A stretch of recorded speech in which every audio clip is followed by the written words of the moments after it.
भारत के हिंदी सिनेमा ने एक से बढ़कर एक खूबसूरत सितारों को जन्म दिया है। 1931 की पहली हिंदी फिल्म आलम आरा से लेकर आज तक पिछले 90 सालों में कई खूबसूरत चेहरे बॉलीवुड में आए और चले गए, मगर जब भी आज तक की सबसे खूबसूरत अभिनेत्री की बात होती है तो सभी फिल्मी पंडित निर्विवाद रूप से एक ही नाम लेते हैं, मधुबाला।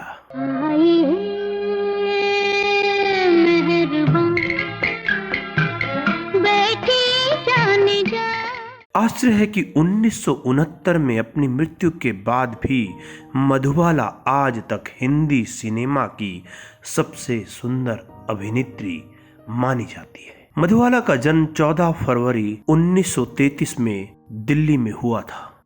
किसी ज्योतिषी ने भविष्यवाणी की कि ये लड़की जबरदस्त शोहरत और दौलत कमाएगी, मगर बाद में इसका अंत दुखद होगा। भविष्यवाणी से प्रभावित मधुबाला के पिता सहपरिवार दिल्ली से माया नगरी मुंबई आ गए। मधुबाला का शुरुआती नाम था मुमताज बेगम जहां। 1942 में सिर्फ 9 साल की उम्र में बसंत फिल्म से मधुबाला ने एक बाल कलाकार के रूप में अपना फिल्मी जीवन शुरू किया। क्या हुआ बाबूजी? कुछ नहीं। ऐसे क्या देख रहे हैं आप? और सिर्फ 14 साल की उम्र में 1947 में राज कपूर के साथ नील कमल फिल्म में मधुबाला ने एक नायिका के रूप में अपनी शुरुआत की। मेरा कोई नहीं।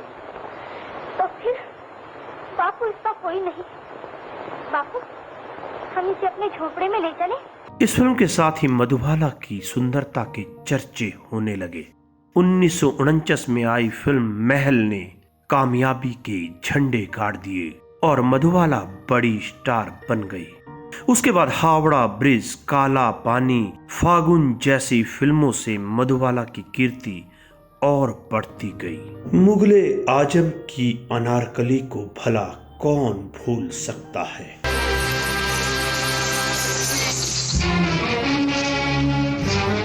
मधुबाला अपने जमाने में सबसे महंगी अभिनेत्री ही नहीं बल्कि सबसे महंगी फिल्म कलाकार भी थी।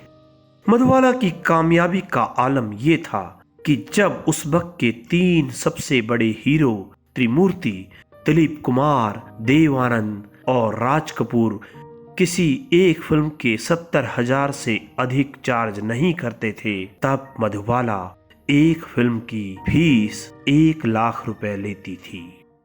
उस दौर में भारतीय ही नहीं बल्कि अमेरिकन व यूरोपियन पत्रिकाओं में भी मधुबाला को सौंदर्य की देवी बताया गया।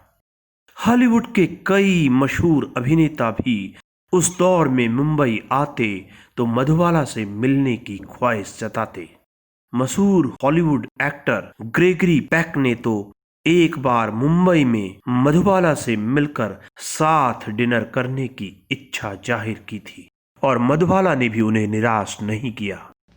आ मेरी ताल पे नाच ले बाबू, रुक रुक चल। उस दौर में जब पूरा भारत मधुबाला का दीवाना था, तब मधुबाला दीवानी थी ट्रेजेडी किंग दिलीप कुमार की। कई फिल्मों में साथ काम करने के साथ साथ मधुबाला व दिलीप कुमार का प्यार बढ़ता गया। अरे मुझे देखो, तुम्हारा हाथ कितना गर्म हो रहा है। तूने छू लिया ना इसे, इसलिए गर्म हो गया। बुखार उखार वैसे कुछ नहीं है। नहीं है।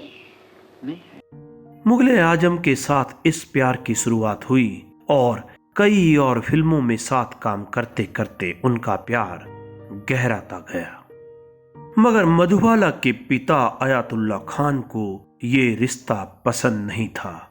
आखिर उनके घर की इकलौती कमाऊ सदस्य थी मधुबाला। ऐसा न हुआ तो सलीम तुझे मरने नहीं देगा और हम अनारकली तुझे जीने नहीं देंगे।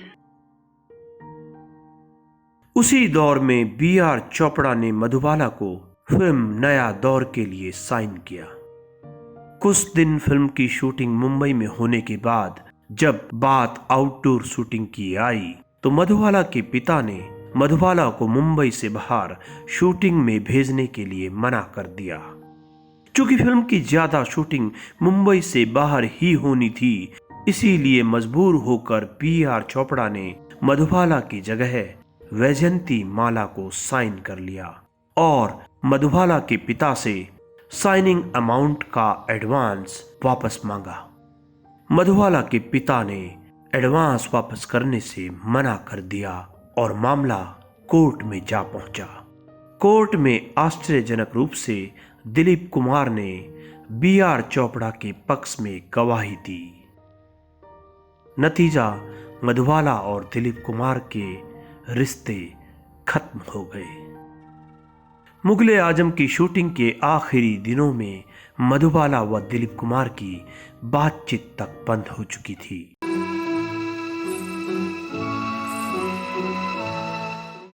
मुगले आजम की शुरुआत में शुरू हुई दिलीप कुमार व मधुबाला की मोहब्बत मुगले आजम के खत्म होने से पहले ही खत्म हो गई।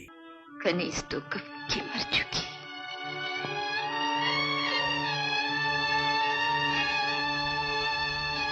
इसी बीच मधुबाला को एक गंभीर दिल की बीमारी का पता चला जो लाइलाज थी।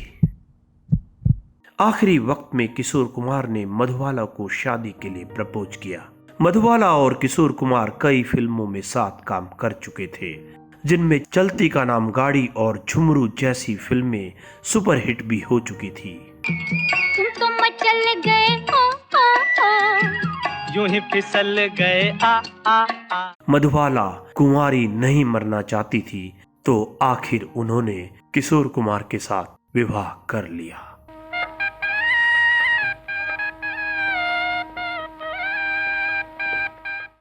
लेकिन मधुबाला की बढ़ती बीमारी से किशोर कुमार भी परेशान हो गए और उन्होंने भी मधुबाला से आखिरी दौर में एक तरह से किनारा कर लिया और आखिरकार 21 फरवरी 1969 को सिर्फ 36 साल की उम्र में मधुबाला का दुखद निधन हुआ।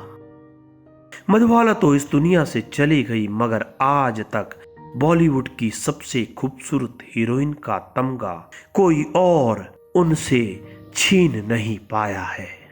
जब प्यार किया तो डरना